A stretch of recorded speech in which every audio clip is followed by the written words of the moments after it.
Lamada. He will be starting soon. Oh, story time with Mr. Lamada, where all your dreams come true. Oh, he brings to life your favorite stories with a great big smile. You won't leave lonely, won't you start all the reading? I just can't wait to be hearing story time with Mr. Lamada. He will be starting soon. Oh, story time with Mr. Lamada, where all your dreams come true.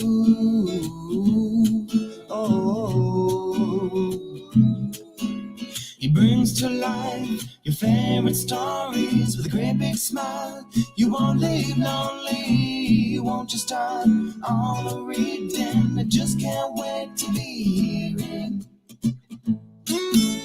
Good morning, and welcome to Story Time. Thank you so much for joining us today. Happy Friday, wherever you are. And it is Christmas Eve. Yes, I hope that you have a wonderful day. And of course, I hope that you have a wonderful weekend. And I hope that you've been enjoying the holiday so far. Thank you so much for joining in. And if you're on school break like me, I hope that you are having a lovely time and enjoying it. Thank you so much for joining in today. It has been rainy out here in Oakland, but I will take it. We needed the rain, and I love being home, so why not? Thank you so much for joining in today. I am excited for our guest and also the book that we're reading today. As you know, we have the amazing sherryduskeyrinker here with us today, and we will be reading, of course, construction site Merry and Bright, and then, of course, we'll have a little conversation after that so you can hear more about your favorite author. And this one is illustrated by A.G. Ford, and of course, we're reading it with permission of Chronicle Books of San Francisco. Thank you so much for joining in today. And as you know, Sherry has brought us many books along the way, and of course, one of them we had brought before. It's so quiet, not so quiet today. It's raucous, it's rocking. We're loving it here with our guest. Yes, it's so quiet, or maybe it's not so quiet today. Thank you so much for joining in. And of course, one of my favorites as well, Dream Train. I'm sure you remember that one as well, coming to you. And of course, last Christmas, we did a special with construction site on Christmas night. Many others that she's done for us. Amazing creator. And I'm so glad, honored today to have her here on Story Time. It is an amazing time indeed. It is the most wonderful time of the year. Thank you so much, Sherry. And she'll be coming on very shortly as well to say hello to all of you and, of course, read to you as well. Thank you for joining in. Amanda West, thank you for being here. Sarah and Nathan, and of course, Indy the cat is back. Thank you so much for joining in. And Gray in Illinois. Well, I hope that we're bringing the sunshine today. And of course, we have Sherry bringing in the construction crew to make our day bright. Yes, indeed. So please just stick around. Thank you so much for joining in. And we say we wish our Storytime friends a Merry Christmas Eve and happiest of holidays. This is why we come back every morning, because of you, because of this community. You make Storytime what it is. I love that. Thank you so much for sending those positive vibes out there to everybody joining in Storytime. Yes, indeed. From Sarah, Nathan, and Amanda, and of course, Indy the cat, they're wishing you a Merry Christmas Eve and the happiest of holidays. I love it. I love it. Hugs to you. Thank you so much for joining in Storytime. Thank you. Thank you.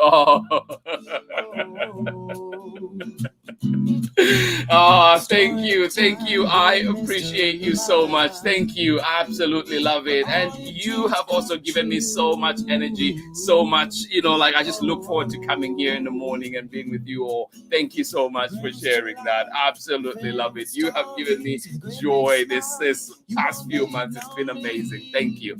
Happy Christmas from Borden, Chrissy, and Teddy. Teddy, 2 days in a row, Teddy. I am loving this. Thank you so much for joining us out in snowy Vermont. I hope that you have a wonderful time and you're saying happy holidays, Storytime family. Yes, indeed, happy holidays to each and every one of you coming from Bolden, Chrissy, and Teddy. Thank you so much for joining us out in Vermont, snowy Vermont. Oh, thank you so much for joining in. I am happy you're here. And you know, Bolden, I can picture you in your set. Thank you for all the lovely pictures, always making me smile. Thank you so much for joining in. Madalena, Ian, and Tudo, it's been amazing having you back on the regular on Storytime. I love the holidays. Thank you so much for being here.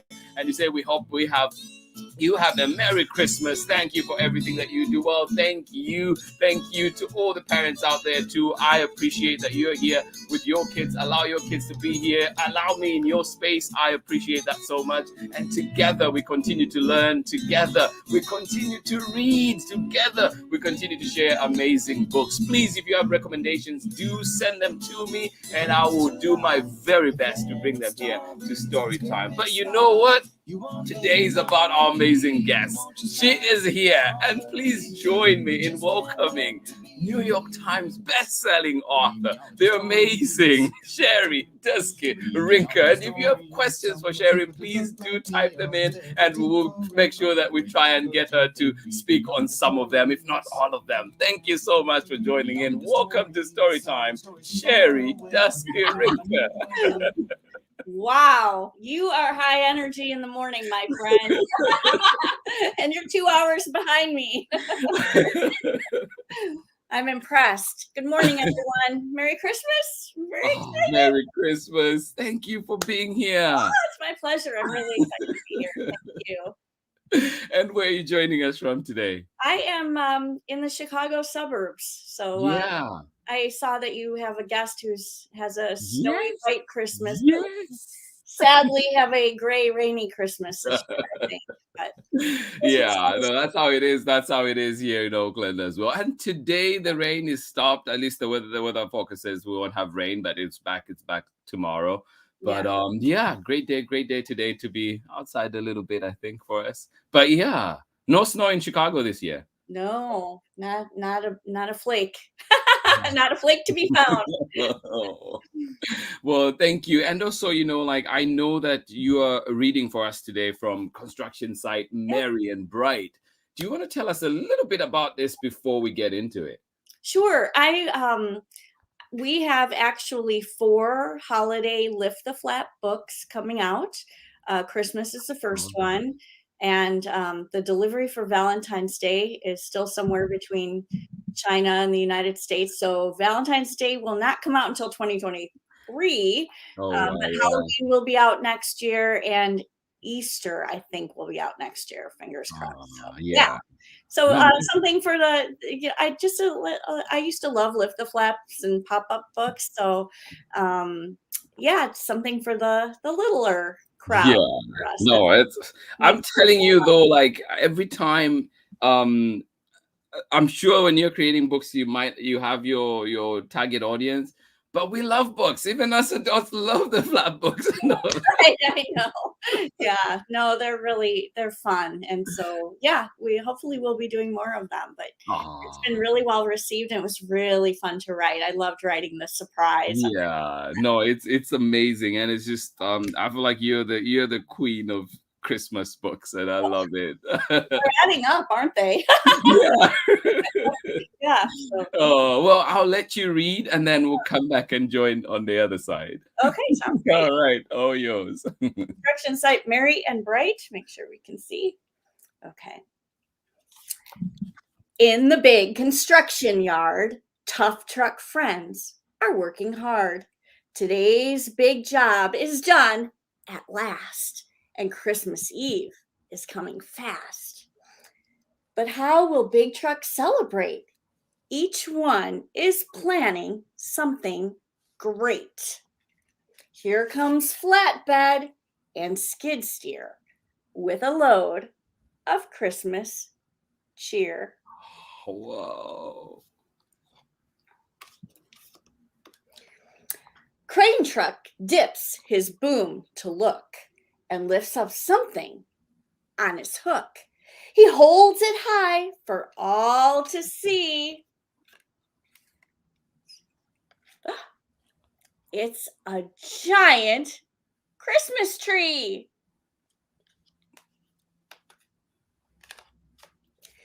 Excavator is coming through. He is hauling something too. Slowly he rolls to a stop and raises his boom to the top. He tips his bucket carefully and puts a star right on the tree. Don't you love the decorations of the tree, the ornaments? I love it. That's an engine. I love AG, the illustrator, the guy that does the pictures for us. He's pretty awesome. Bulldozer's path is strong and straight. He pushes something toward the gate. He tilts his blade. He grits his teeth and sets up one huge Christmas wreath. And do you see Bulldozer's wearing a Santa hat? Don't you think that's so fun? Dump trucks rolling down the road. He hauls a great, big, heavy load through this frosty winter night with special cargo packed in tight.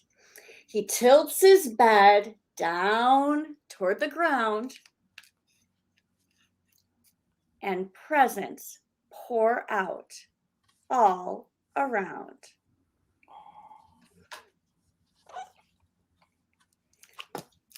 Cement mixer pours out something new. His friend Skid Steer is helping too.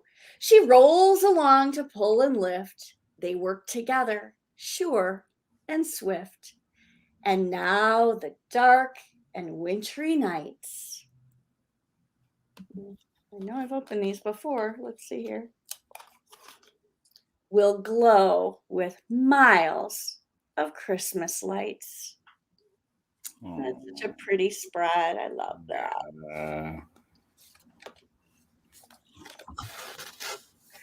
The construction site is looking fine with garlands, gifts, and things that shine.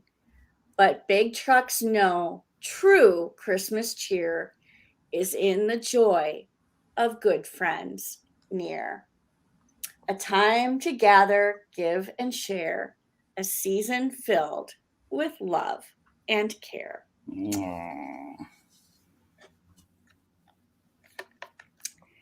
Construction site, merry and bright.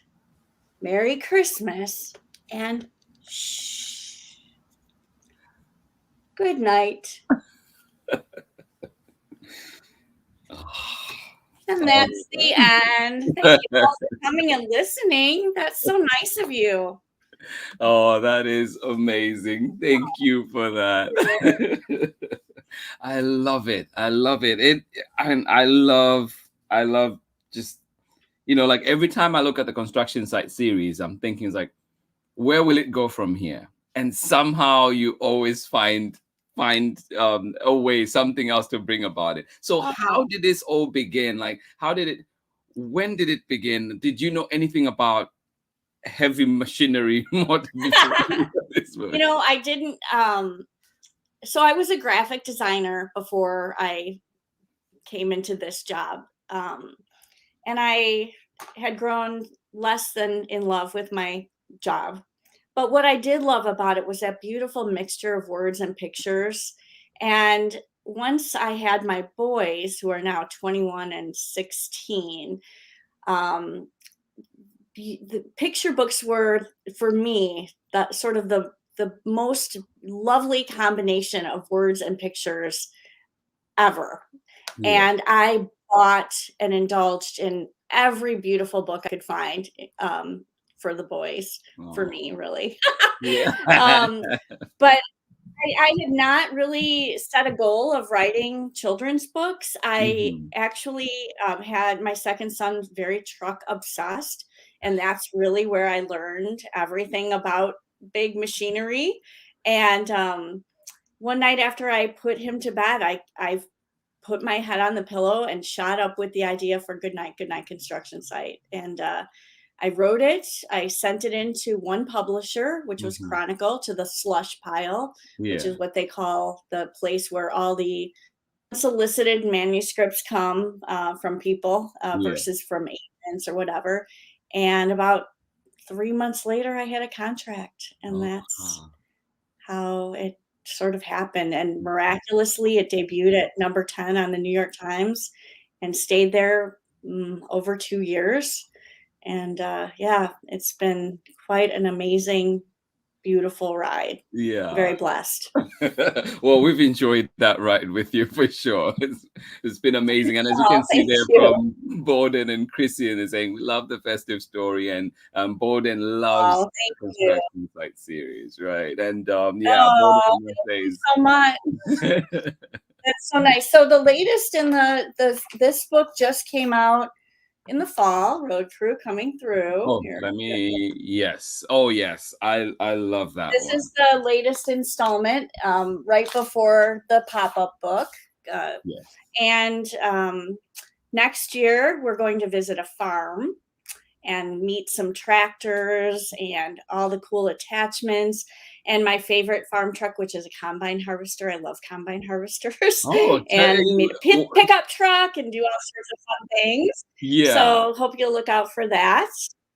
And my new series, which you see there in the corner. Oh, yes, in the corner. And I think I have it up here too. Let me just pull it up. But yeah. That'll be out in February. And I'm really excited for some of my little fans to take a look and let me know what you guys think. I'm really curious. Oh, that is awesome. Yeah. And what is this one about? So Rhoda and Roy are a heroic team. She is obviously a superhero helicopter, and Roy Thunder, and we call him Roy Thunder because he flies through the sky, and when he gets excited, he says, boom! And they do all kinds of heroic things. In the first book, they fight a wildfire. So yeah, and we have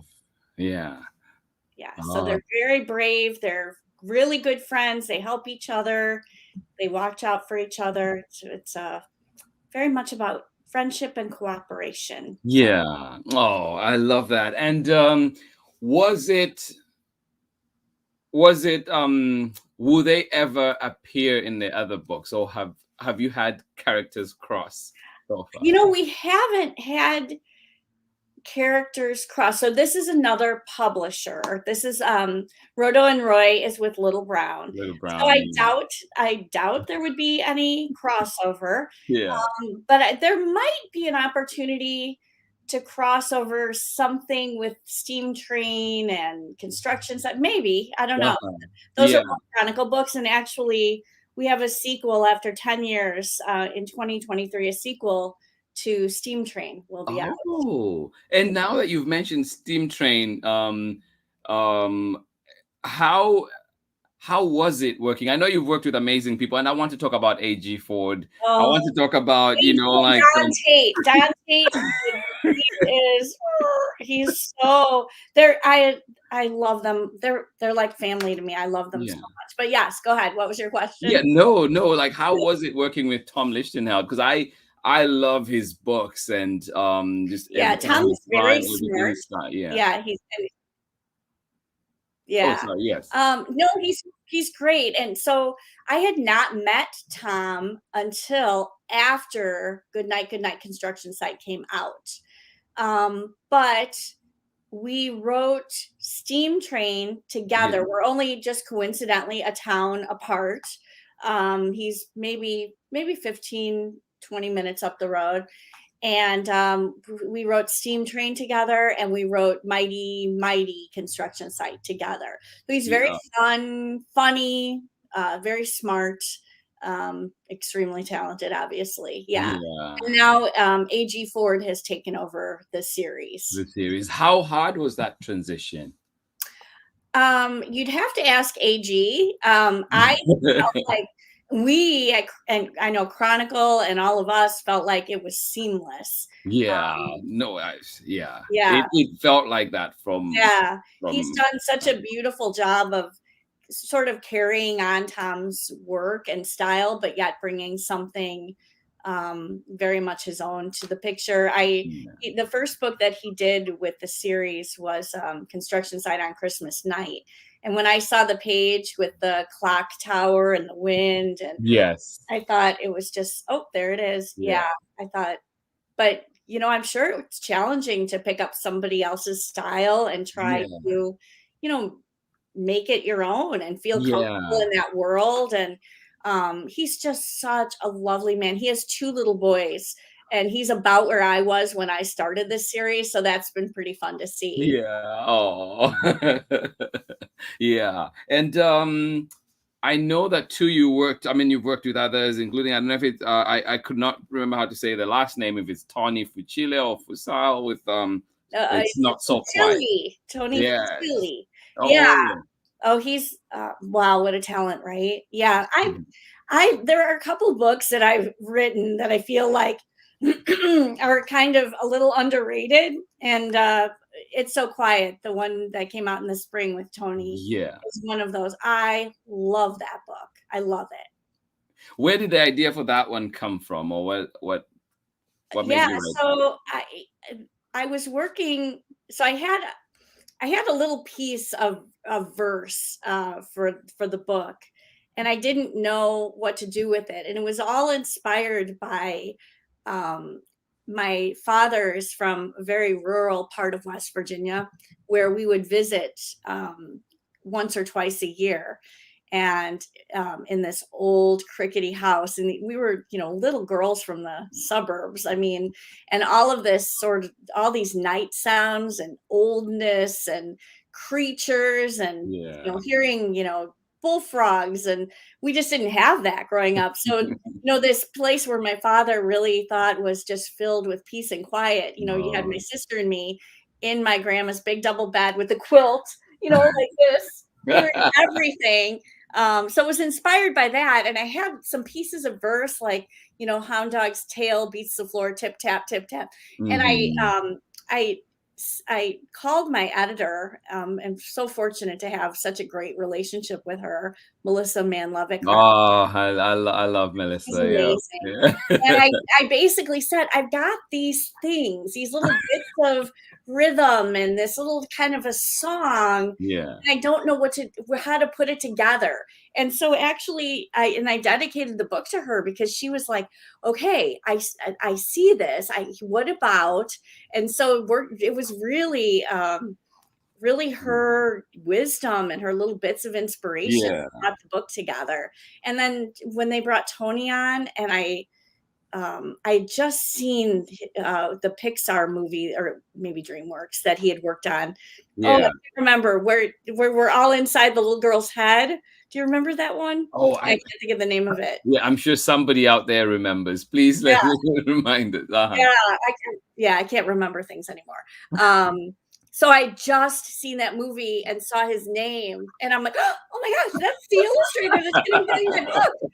Yeah. So yeah, he's very humble, and oh my word, just beyond talented. So Yeah, yeah, no, it's a lovely book. I enjoyed it because, and I know it's been an honor really, like having that just having Chronicle share so many of her books, and it's just like every time they come out, it's been like Christmas here throughout the year because every time it's like, oh, this is a book I haven't received yet. I'm so glad that their catalog is so lovely, It and is. they're not afraid to kind of push the envelope. And the reason I even sent my manuscript to Chronicle, and like I said, I only sent Good Night to one publisher, was Yeah. because they had a book in my kids' bookshelf, and it was called "The Night I Followed the Dog" by Nina Layton. I don't know if you're familiar with No, it. I'm not familiar with that one. Yeah, so my kids loved it, and I read it a lot, which is how, but I just noticed, first of all, it had this beautiful paper quality, like, the production value of Mm. their books are so Mm-hmm. lovely, really Mm-hmm. thick, and the illustrations were beautiful, but it was the wonkiest story Yeah. about this kid who has a dog, and the dog just kind of wanders out at night, like some dogs in the country do. And one night he follows it. And it turns out that his dog is like kind of the mafia boss of dogs. And he gets into a limousine with this like really, sexy French poodle and goes to like a poker club. And I just thought, if a company will publish a book this weird, like maybe they would take a chance on, a mom in Chicago with, you know what I mean? So, yeah, that book is, if you can find it, it's really fun and hilarious. Nina did a beautiful job on it. So. Yeah, no, I have to give credit, honestly. Like, it's been amazing just interacting with Chronicle, and I've interacted a lot with Eva Zimmerman, and it's just been I love Eva. Oh, it's just been amazing. Great. Like, so supportive. And always just so reachable, and I've appreciated, and many books that she suggested, like, oh, here's this one, and I look at them just like, this is so amazing, and so that has allowed me to share a lot more here too. Oh yeah. Thinking about that too, you wrote that one. The journey has moved, and we've had, New York Times bestsellers in there, 7 at this point. Like, how does that feel? And then, how do you pick yourself up to write another book after that, or does that actually spur you on? Because you're thinking, how, like, I'm thinking like you're the Cristiano Ronaldo of books right now. Like, so how do you pick yourself up to bring in a performance again? Yeah, I early on tried not to let the pressure of the previous book's success. And I remember when Tom and I were writing, older than I and far more experienced in the literary world than I. And I said, Tom, I just worry that this book won't do as well as Goodnight Construction Site. And he said, oh, Sherry, don't worry. It won't. And I think then you just kind of go, okay, I do this because I love it. And I very much am a child, and I think, like, having raised 2 little boys, I think I do write for my audience. I do write thinking, what would my kids have loved to see? What would have interested them? So, the Roto and Roy thing, this very superhero vibe there, lots of vehicular coolness with the helicopter and what it can do. And, it's got pulleys and it can do all sorts of cool things. And Roy is very brave. When I wrote Road Crew, I just remember how fascinated my sons were when we'd go past a construction site, like when we were on the highway, and the grader and the scraper and the water truck, and how cool they thought that was. So that's, I feel very blessed. I'm never out of ideas. I'm more often out of time. Oh no, my life is busy. Long may that continue. Yeah. So.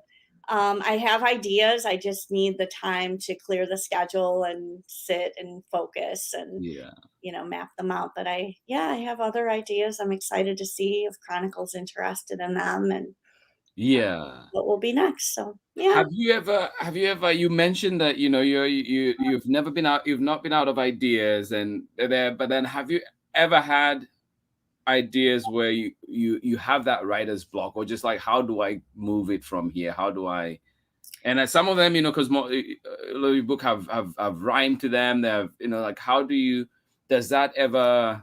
Do you ever get, like, maybe stored or just stumped? Yeah. I mean, I will say, first of all, that not every one of my ideas is great. And not every book I write is a hit, for sure. So I put that out there just because I know it seems very, maybe easy, but I definitely have written whole books that have, gone nowhere. But once I get an idea and I kind of map it out, I do get tangled. I never want to not say what I want to say, because I can't make it rhyme. So it's really a lot of sort of deconstructing the thought and deconstructing the individual words, and Yeah. to try to see if I can find other words or complementary words or to get that rhyme to hit. I mean, obviously sometimes you're not going to get something to rhyme with something, so you've got to restructure the sentence to try to get it to Yeah. hit the way you want. Yeah. Um, so there's a lot of I really do envision it as a big complex jigsaw puzzle and trying to kind of put it all together the right way. Yeah. No, that's amazing. And how was it when you first, got that New York bestseller tag? Or like Mm. where were you, like how, like how do they share that kind of news? I know. It was very surreal. It still is.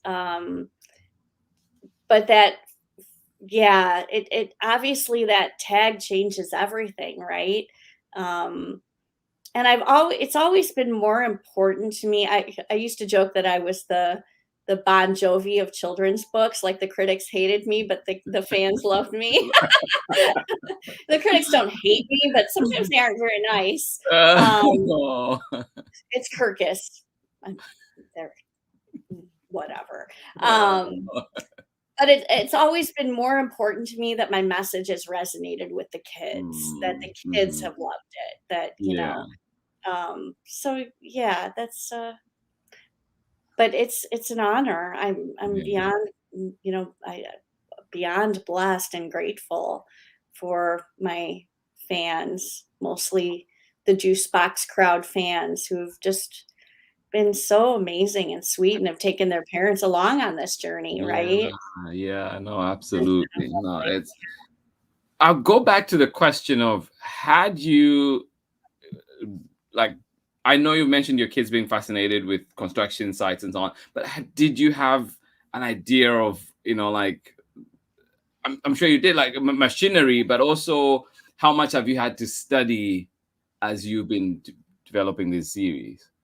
Yeah, initially, I mean, as crazy as it sounds, my 2/3-year-old was kind of my tech advisor, when I wrote that first book. Now, I did obviously do fact checking and whatever, but, boy, he was the one that would say, "Mom, it doesn't really work like that," or, whatever. He was and the inspiration for the 5 main trucks were the 5 trucks that he was most enamored with.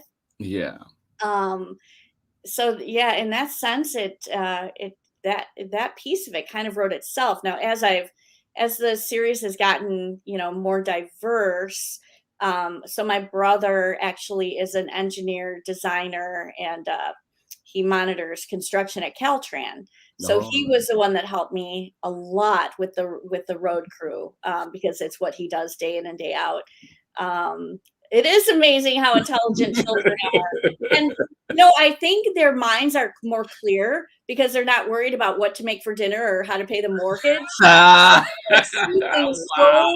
so purely, right? Like I think they see things that we miss, that, they're so astute about, um, and their passions are so strong. It is. It And is. their passions become our passions because Yeah. if your child loves dinosaurs or loves, whatever it is, fairies or sharks, or you learn everything Everything. about Yeah. that because they just sponge it all up, and so Yeah. you're providing all of this information. And I mean, yeah, I know kids that know, every single dinosaur and what it's called and how to pronounce the name, and Yes. so the parents Yes. do too, right?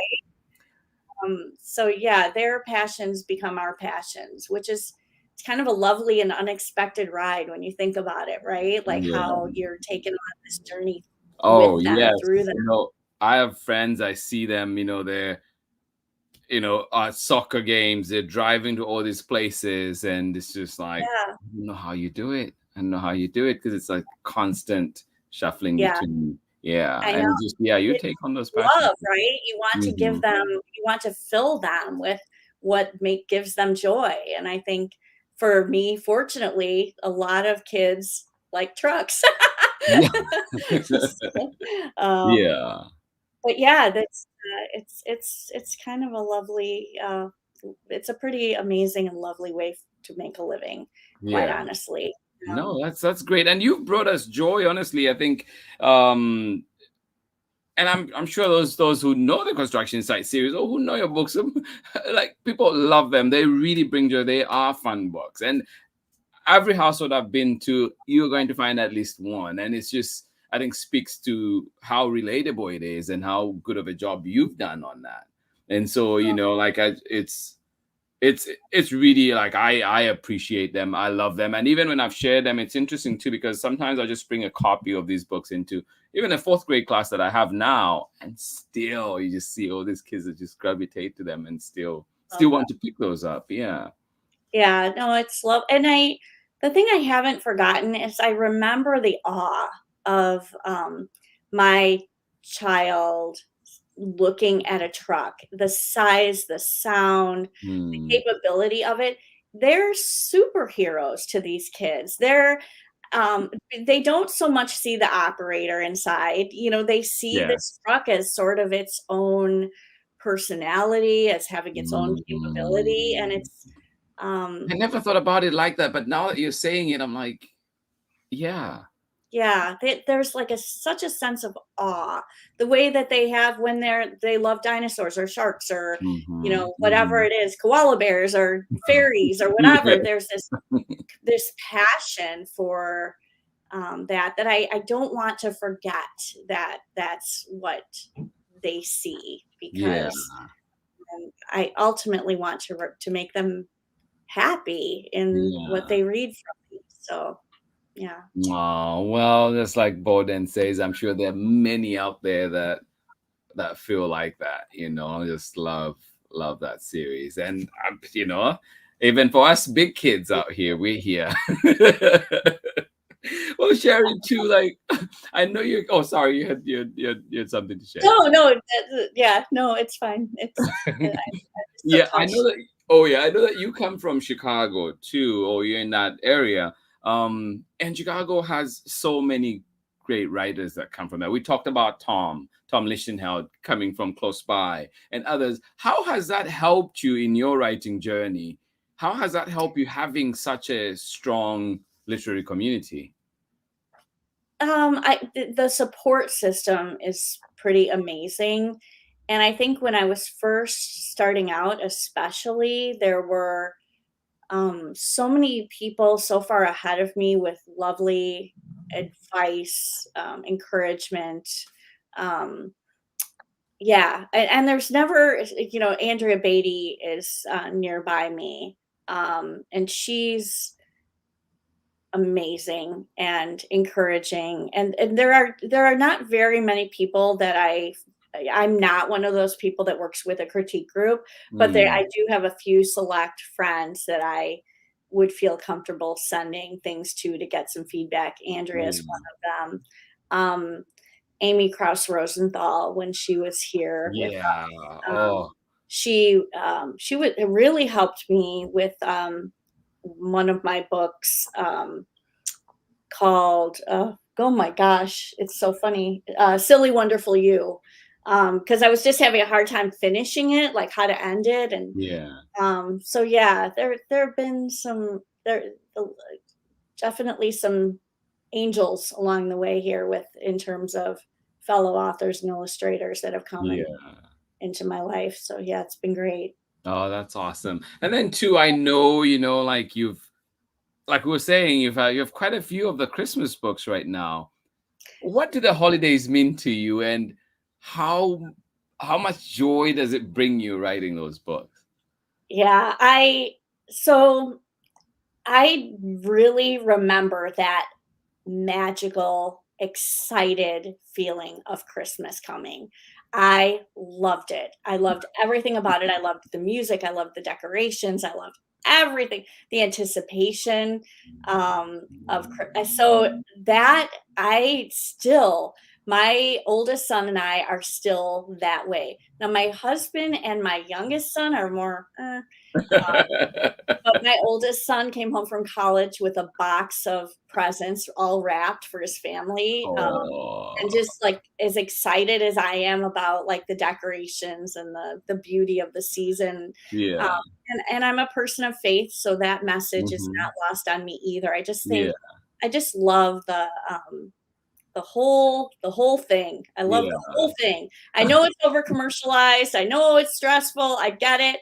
But there is like this sort of like ball of excitement in my stomach the yeah, entire yeah. No, no, I can relate to that for sure. And growing up for me, it was the same. Just the music, everything, and also, I think also just that emphasis on family time and being with family is just so important. And when you look at the past year plus that we've had, it's just yeah. such it's so great to have that community stuff that brings community together. Yeah, and so Yeah. many people are separated from their families, or, Mm, hmm. I know Europe is on a new lockdown, so we're so blessed to have people we love around us always, but you're especially aware of it this time of year, I think, right? So, Yeah. yeah. So, Oh, and yeah, I have just what, 3 Christmas books, 12 Sleighs and yes. Construction Site on Christmas Night, and now this new one. Yeah. I'm pretty into Christmas, pretty into it. I'm actually Yeah, and I know too that what are you up to with your family this time of the year? Yeah, well, tonight we're supposed to have 14 people for dinner. Oh, that's And then we amazing. Yeah. we tradition so, church tonight has been it's a little, we're not sure. There's been a little outbreak in our community, so we have the Okay, option so of doing online church, of watching it virtually. We might yeah. do that this year. And then Mhm. tomorrow morning is traditionally when we get up and open our gifts and Yeah. hang around in our pajamas all day and watch Christmas movies. Aw. And so, yeah. Yeah. No, that's so nice. So it just sounds amazing. And does your street, are you the house with all the Oh decorations? yeah, our whole cul-de-sac. Um, Yeah. we all decorate, which I love, and we have a new family that I think last year they went, "Ooh, we're behind," and this year they like they went for it. So yeah, it's ridiculous. It's a little insane button flicks on me, and I just, yeah, I don't know. I can't explain it. I feel it coming on, and all Yeah. of a sudden I like, I'll say, do we have any artificial snow? And my husband's like, no, and why? So, yeah. Yeah. Oh, that's amazing. I also just thinking about how you do decorations and stuff. Is your street one of those? Do people come to see it? No, it's not that elaborate. No, we do have some of those streets nearby, Yeah. but yeah, yeah. No, that's awesome. And just for those joining in, just a reminder that we're joined by New York Times best-selling author Sherry Duskey-Rinker, and we just read her latest book, Construction Site, Merry and Bright. This lovely book. It will make your day merry. It will make it bright indeed. So please, please do find this one where you find books. And of course, find it at your local libraries. Please use those. And other school libraries, if they don't have them, request them, ask that they bring them in. And so you can get to enjoy them some more. But Sherry, too, uh, one of the other things that you've mentioned is that you have these books, these upcoming books. Yeah. Well, we're excited about those. But then, are there any others that you're already working on? Are there ideas that are already like, oh, I need to put this down, write this down right now? Yes. And in fact, I just sent a new manuscript off to my editor. Whether or not she'll like it, I'm not sure. But yeah, I actually have 3 in queue that I am working on. So yeah, and so my first sort of young reader novel for young readers came out last year, and the sequel this year, the Rever the Speedway Squirrel story. And I think there's a book for a little older audience that's been Uh-huh. wanting to be um oh, thank you. Wanting to be written. It's starting to sort of poke at me. So I think I may very likely spend the last part of the year trying to work through that. So yeah.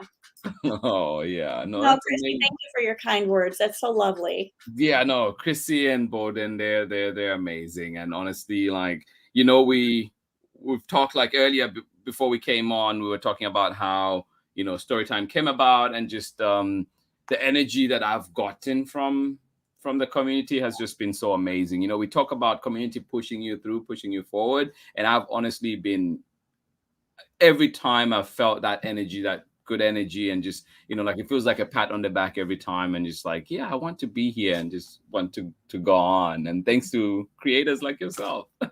Oh, you know, I will say that after having lived a good 20 plus years in advertising and leaving that field, you know, granted, children's literary world is still a business, and obviously everyone would like to make a living, but Hmm. it is also wrapped up with this beautiful bow of wanting to bring something meaningful to children, wanting Mm-hmm. to improve literacy, wanting to make something beautiful and lasting. I can't think of any industry that employs so many fine artists who still work traditionally, you know, canvas and watercolor. And it's a really, you know, the desire to bring artistic images and Mm-hmm. to, you know, sort of help visual literacy. There's Yeah. just nothing like that industry, I think. And I'm glad that they're supporting you and all that you do, because what you do is lovely and important and also just Thanks. really fun. It is a lot of fun, honestly. Like, the amount of books that I'm accumulating here, and every time it's like each one is special. And so when I think of like, oh, I need to take this to my class, like, okay, I'll buy an extra 2 copies of this and take it to my class. I'll keep this one here. And it's just like, yeah, there's so many of those. I know that you've worked with amazing, you know, like, creators. You mentioned artists. We know we've talked about A.G. Ford, you know, and the energy that he brings, his own, you know, little ones, so they're also inspiring that. And then you've teamed up with Tom Lichtenheld to write and also to illustrate, but also just wondering, in that, are there authors out there that you've thought, oh, I would love to work with that person, or, you know, like, I'd love to collaborate with that person, or artists? You know, like, I was just thinking too, as you mentioned, because Chrissy has amazing art too. Like, it is, you should definitely check out her Instagram. But Well, in that too, like, yeah, like, how have you are there any of those that you think, oh, I'd love to work with that person? yes, I have wanted to work with Lauren Long forever. I've chased him mercilessly. We're friends, so he'll hopefully find that funny. He knows. For a while, I sent him a manuscript a month to see if I could lure him. Uh, Yeah. and you know, he actually was interested in maybe doing the Roto and Roy, but he's so busy. Yeah. I think Juji Morales is amazing. I would love to work with her. Um, yeah, there's a lot. There's a lot of amazing talent out there Yeah. that a lot of artists on my wish list that I would love to have help me make Yeah. something beautiful. And yeah, there's uh, who uh, who wrote Drum Dream Girl. Oh my gosh, his name's Yes. escaping me. Um. I've been chasing him forever. My Rafael God. Lopez. Yes. Yeah, Yes. Rafael Lopez. Amazing, beautiful work. Yeah. I know. It's Yeah, amazing. there are some. Oh, and Equa Holmes. Come on, she is unbelievable. Like, Yeah. her work, I would hang it in my house. It's so gorgeous. I remember having this conversation, Sherry, as you mentioned, like, having work up in your house. And I honestly, I've had this conversation. I can't remember if it was Chrissy or somebody else, but we talked about how, you know, you have these galleries. Yeah. They're just so amazing, and each one has words to accompany the picture. You know, like, to just Yeah. share. And I love it too. And I have, you know, Santo Nagara's work up in here. I have Yeah. Grant Snyder's work up as well, and it's just like, it is beautiful artwork. And even Minal Patel, who's done Priya Loves Marigold and Masala, and great art. And I had an interaction with her, and recently just got some pieces from her as well, which is just like, I want this art in my place. I mean, how great to give children like a piece of that, right? I have all sorts of issues with America. And one of my biggest ones is that we don't generally prioritize the arts, right? Like I think, Yes. there's a loftiness about it where in European countries it's just very much part of your culture, and part of what life is about is surrounding yourself with beautiful things, and having an artistic eye. And we don't to that degree have that here.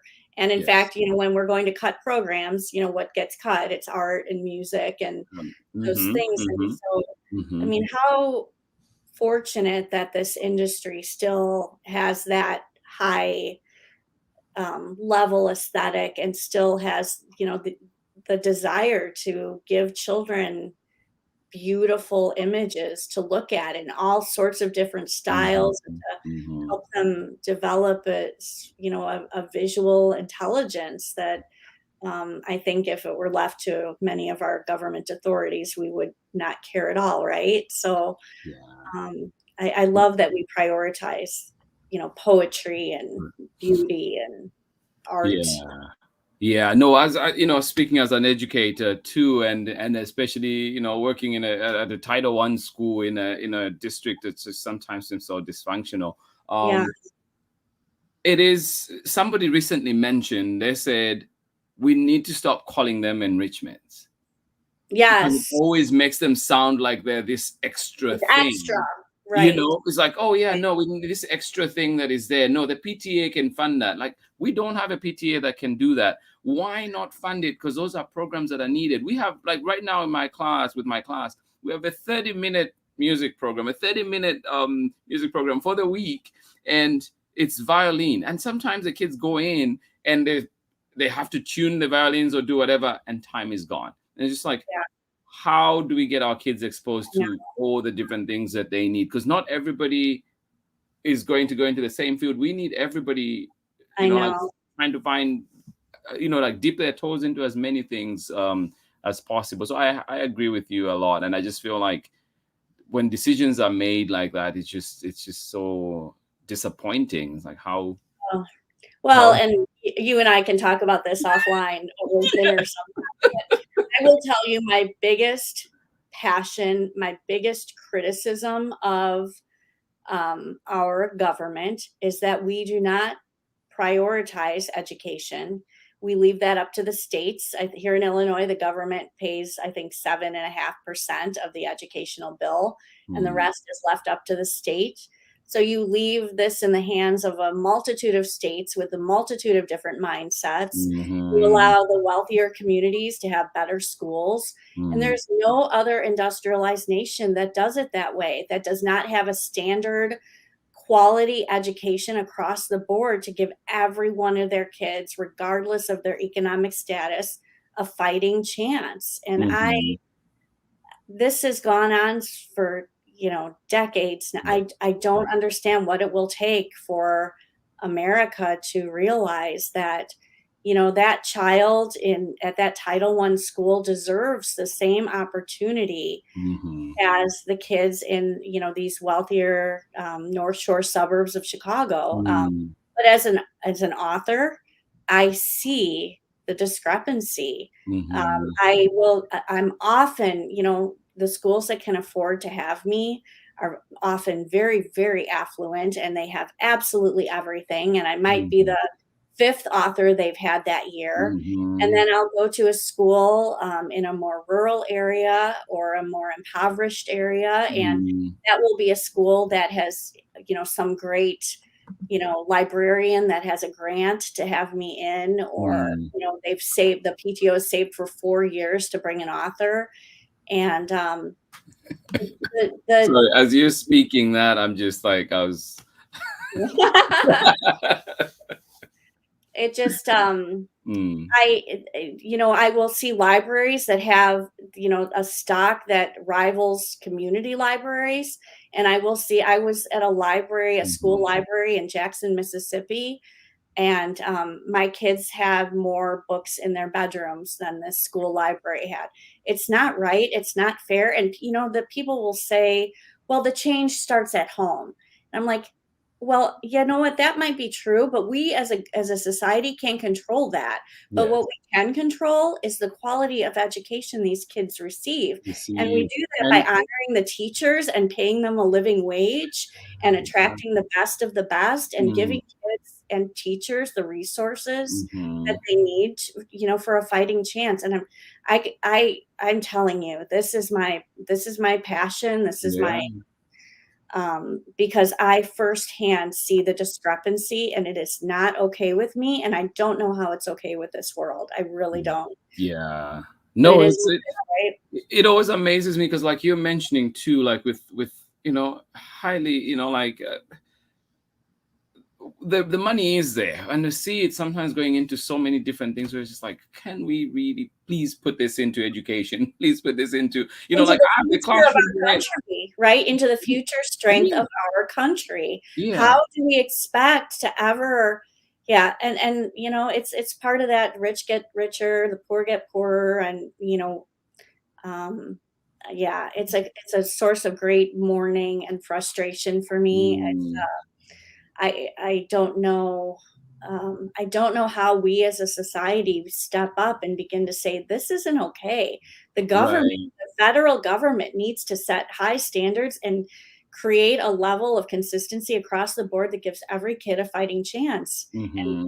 and pays Mm-hmm. our teachers a decent wage and allows that to be a respectful, lucrative profession. So we Yes. attract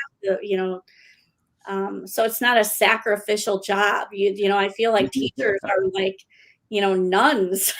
Like they commit themselves to a life of poverty, and Yeah.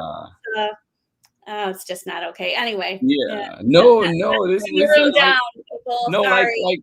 like no, like Chrissy and Olaolu are mentioning, these are important topics, and this is, and personally, this is something that I've complained about, and I really hold dear. And even at my school, at one point where there was talk of, like maybe we should remove the violin and so on lesson. I was just like, no, you cannot do that.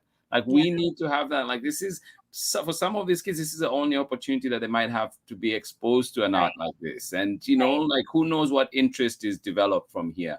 And so just yeah, Right. no, I agree with you. And I think we need to reevaluate. Growing up in Zambia, like I mean, as you know, like Zambia, a very poor country, but but we still had, when I went to school, I had the art. I Yeah, had like the wood workshop was there, the metal workshop was there. It right, was things that you just took for granted. It's like, oh, this is how it is. It is a part of right. school. It's just so much a part of school. You didn't think of education and say, oh, there's the corn and these other things. It just felt like everything It's a was part of the whole plan. yes. Yeah, I completely agree. And school librarians are viewed as sort of this like Oh yeah. LRC directors. Right before the pandemic, I was working on a website with Bob Stein, R.L. Stein, the Goosebumps writer, Hmm. um, because both of us are, passionate believers that these schools need not only well-stocked libraries, but well-trained librarians to Yeah. help the kids find what they're looking for and to teach, computer literacy and to teach them how to find actual facts on the Hmm. internet versus Hmm. all there's such a value and a need for that, and yet school districts, yeah, No, and and I'll speak to that, Sherry, too. Like you bring out that point.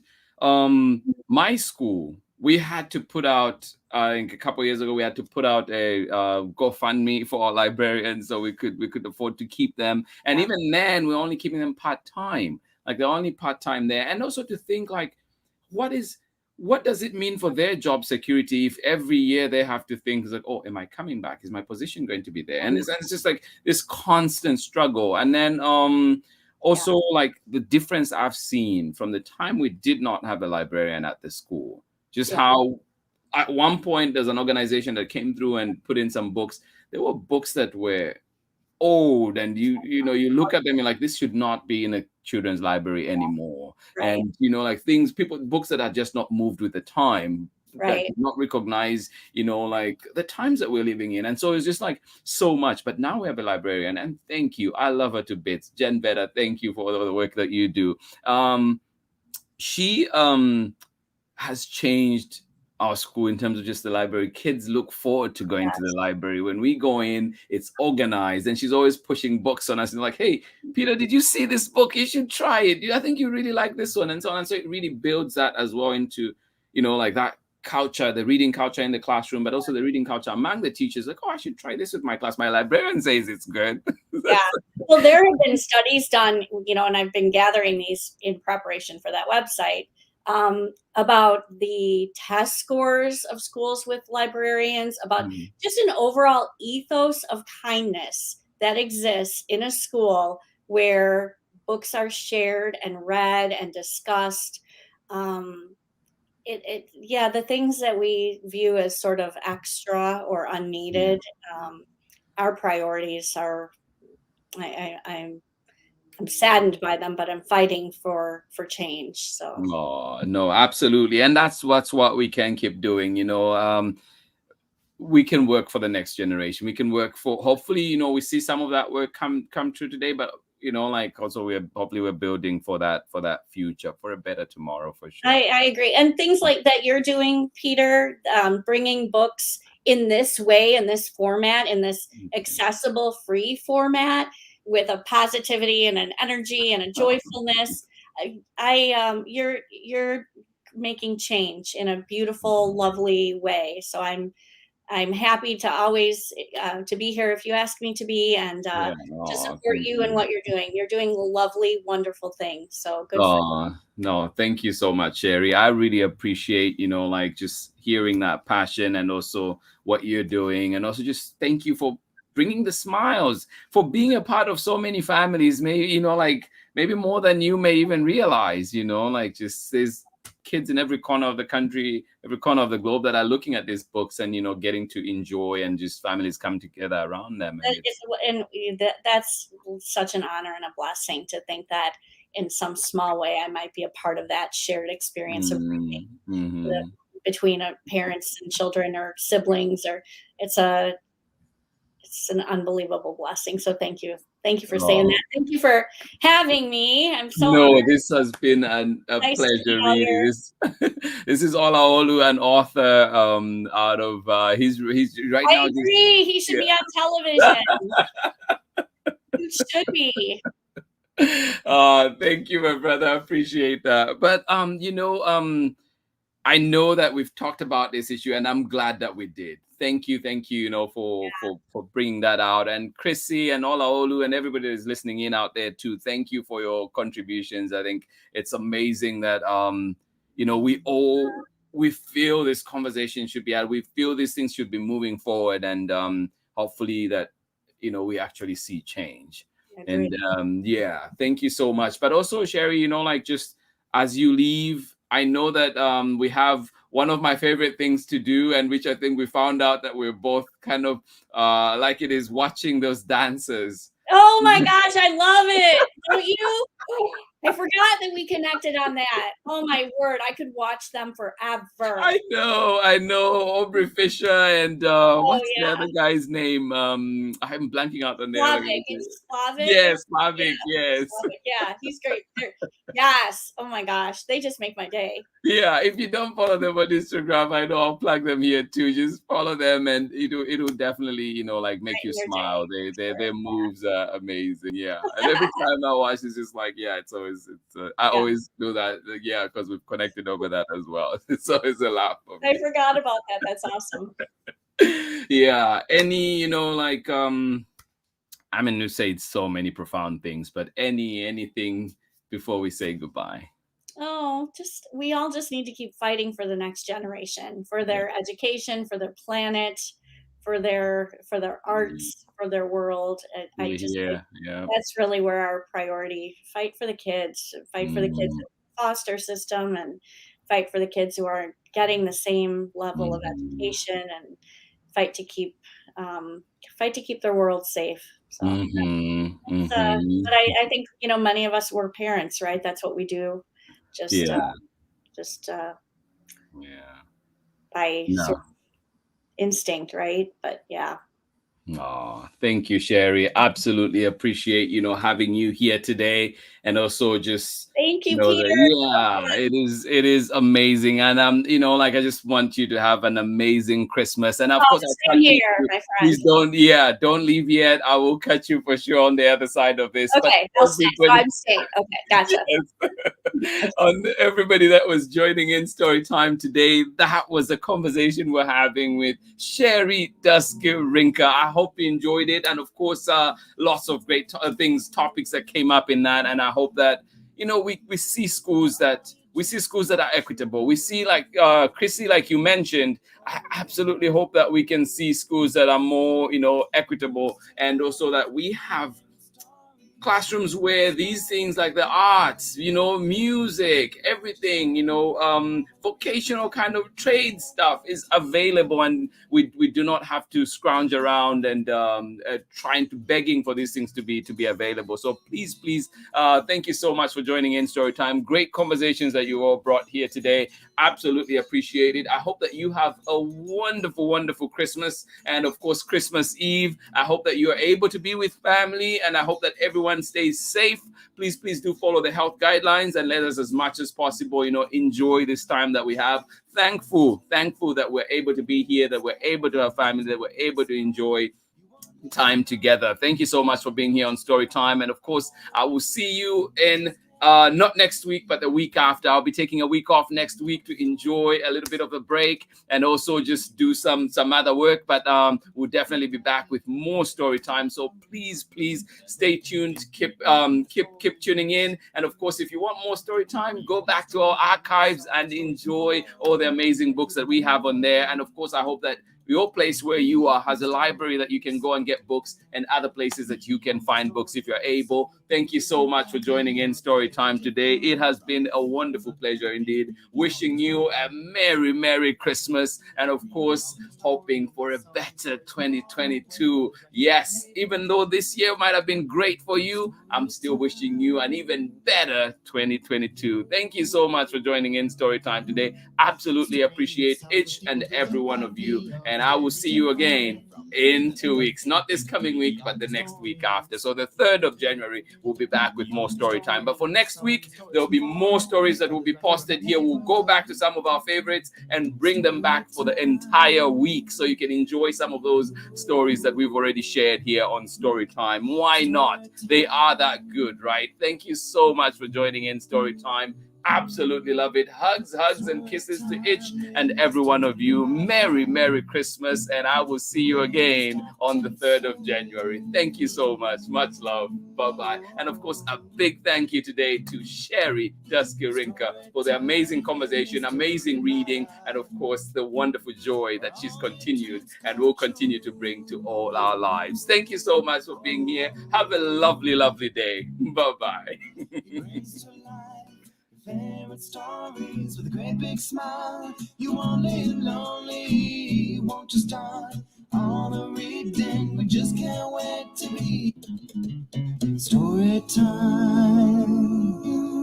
Ooh, story time. Story time with Mr. Lamada. He will be starting soon.